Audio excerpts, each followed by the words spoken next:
Assalomu alaykum hammaga. Bugun 17-aprel payshanba, adashmasam, payshanba soat 12:51 bo'ldi. Obetdagi.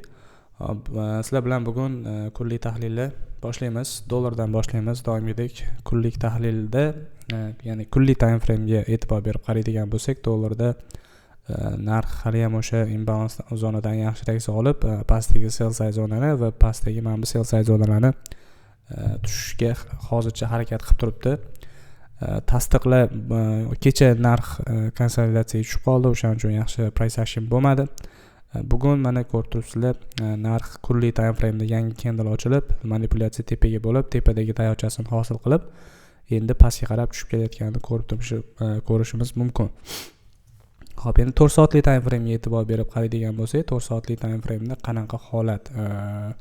Ko'rib turganingizdek, mana bu sell side zonamiz juda ham aktual sell side zona, ya'ni kuchlik, chiroyli sell side zona hisoblanadi. O'shaning uchun narxi shu sell side zonaga kelish ehtimoli ko'proq. E'tibor bersanglar, mana bu joyda kichkinagina imbalans zonaga narx kelgan. Mana bu yerdagi imbalans zonaga narx keldi va shu imbalans zonadan hozircha yaxshi reaksiya olib turibdi. Agar premium discount bo'yicha qaraydigan bo'lsak ham, mana bu maksimumdan minimumga tortadigan bo'lsak, ko'rishingiz mumkin. Narx discount deydi, premiumga chiqib, undan keyin pastga tushib ketish boshlayapti. Kecha qo'ygan kunlik tahlil videoda shu narsani gapirib o'tgandim. Esingizda bo'lsa, premiumga chiqib, keyin pastga tushib bersa zo'r ideal bo'lar edi deb.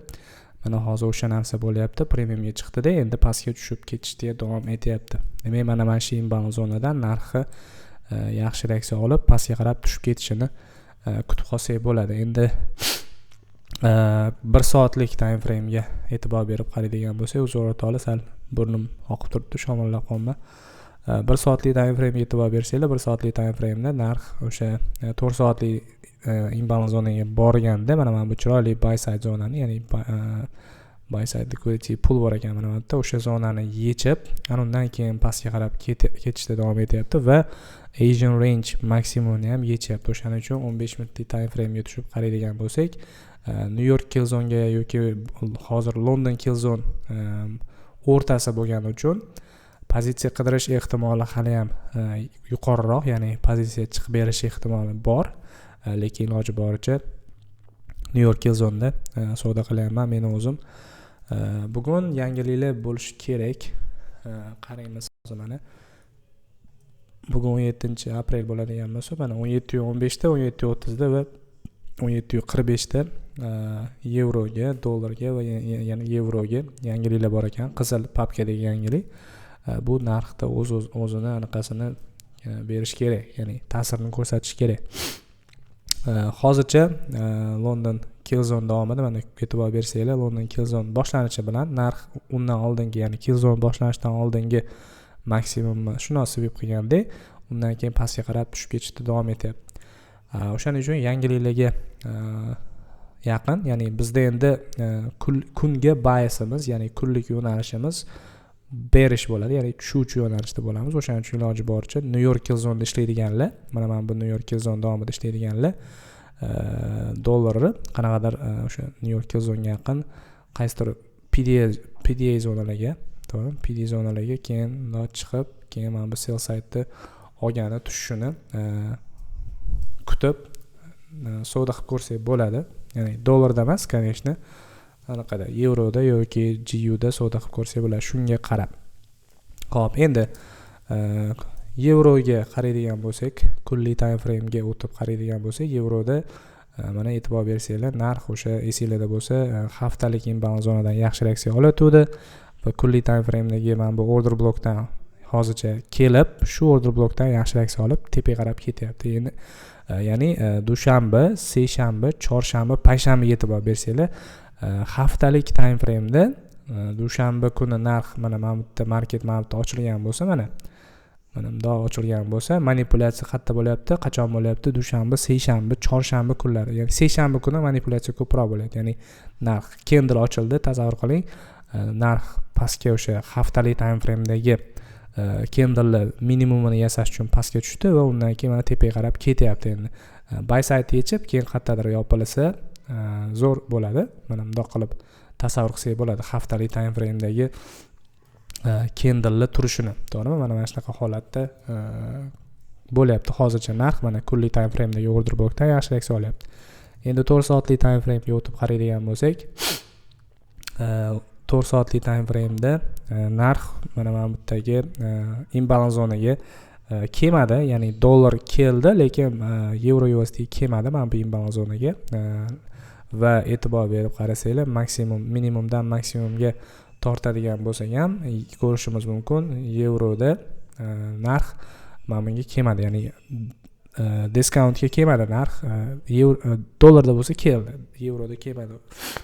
O'shani hisobiga SMT bo'ldi deb hisoblab, yevroni diskountga kelishini kutmasdan, nabarot hozirgi mana shu bu order blokdan, ya'ni 4 soatlik order blokdan yaxshi reaksiya oldi deb mana bu holatda tepaga narxi mana shu zonadan yaxshi reaksiya olib tepaga chiqib ketishini kutsak bo'ladi o'rtoqlar. O'shaning uchun iloji boricha nima deydi, biasimizni bo'lish qilsak bo'ladi.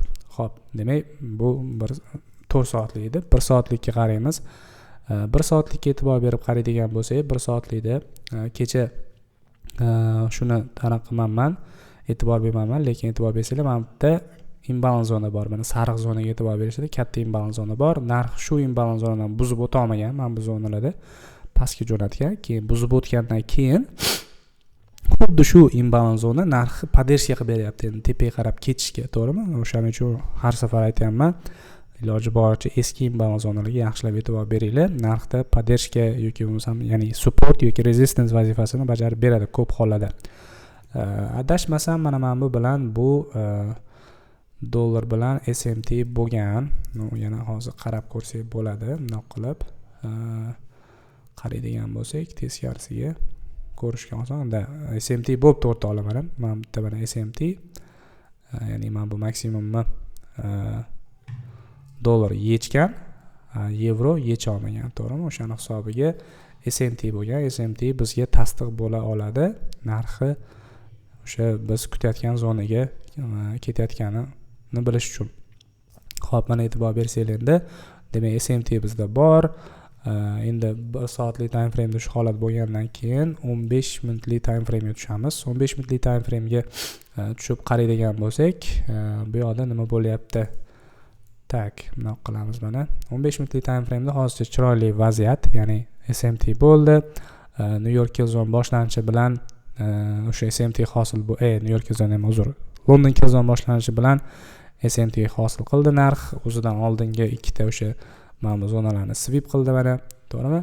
Shu zonani sweep qilgandan keyin narx endi tepaga qarab ketishda davom etyapti.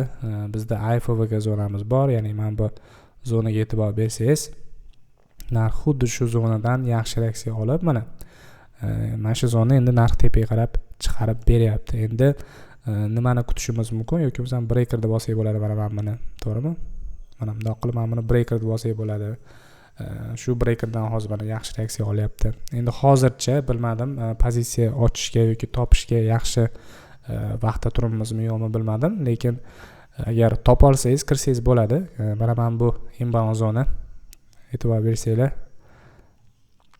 yaxshi zonaga o'xshab turibdi pozitsiya qidirmoqchi bo'lganlarga. Ya'ni nimaga unaqa? Chunki e'tibor bersanglar mana shu imbalans zona narxi pastga jo'natib bergan va mana bu minimumni shu imbalans zonadan yaxshi reaksiya olgani uchun narx buzib o'tgan tanasi bilan, to'g'rimi? Va SMT ni ham mana shu imbalans zonadan hosil qilgan deb olsak bo'ladi.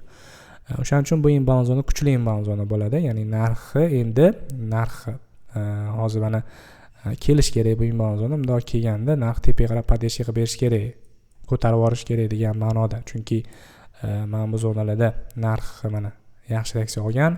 Endi tanasi bilan yopilgandan keyin, endi pastga tushgandan keyin mana bu zonalarda podдержка qilib narx tepaga qarab ko'tarib berish kerak. O'shaning uchun xuddi mana shu imbalans zonaga kelganida qanaqadir setup qidirib ko'rsak bo'ladi. Eng yaqin targetimiz bugungi mana bu zona bo'lishi realniroq, ya'ni ochko'zlik qilmasdan eng yaqin target mana shu bo'lishi kerak hozircha.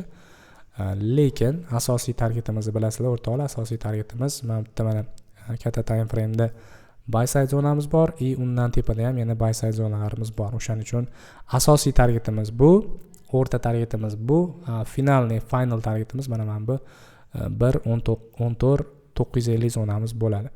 O'shaning uchun setaplarni o'zingizlar trading planinglarga qarab targetlarni ishlasanglar bo'ladi. Hop, endi 5 minutlik time frame o'tib qaraydigan bo'lsak, qiziqishga 5 minutlik time frame'da Wi-Fi me yaxshilamayaptimi deymana. Okay. Hop, mana 5 minutlik time frame e'tibor berib qaraydigan bo'lsak, 5 minutlikda qanaqa vaziyat bo'lyapti? Bunday qilamiz. Hop. Mana OB, to'g'rimi? OB bizda mana inbound zona bor ekan 5 minutlik time frame'da. To'g'rimi? Shu inbound zonada yaxshi reaksiya olibdi. Yana nima? Ham OB mana. To'g'rimi? OB.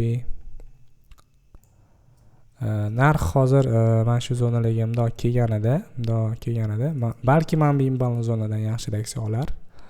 Mana shu inbound zona aktual bo'lishi mumkin. Ya'ni shu inbound zonaga narx kelganida buy pozitsiya qidirib ko'rsa bo'lishi mumkin. Mana bundoq keladi. Balki mana bu OBga kelishi mumkin, lekin iloji boricha mana shu sariq zonadagi inbound zona narxi tepaga chiqarib berishini kutsak bo'ladi. Keyin New York zonga yaqin qanaqadir korreksiya qilib, undan keyin tepaga qarab bundoq eng asosiy targetimiz mana shu tepadagi 1.14.128 buy size zonamiz bo'ladi o'rtoqlar. O'shaning uchun iloji boricha shu zonani yaxshilab e'tibor berib kuzatishinglar maslahat beraman. Hop, shunaqa gaplar. Menimcha hozircha analiz qilgan yaxshi. Ko'ramiz, agar setup bo'ladigan bo'lsa ochaman. YouTube'ga qo'yilguncha точно bu o'tib ketadi. Hech qisi yo'q. Xudo xolisa sizlar bilan keyingisida ko'rishamiz o'rtoqlar. Omad barakasini bersin. Pozitsiyalarni sog' bo'linglar.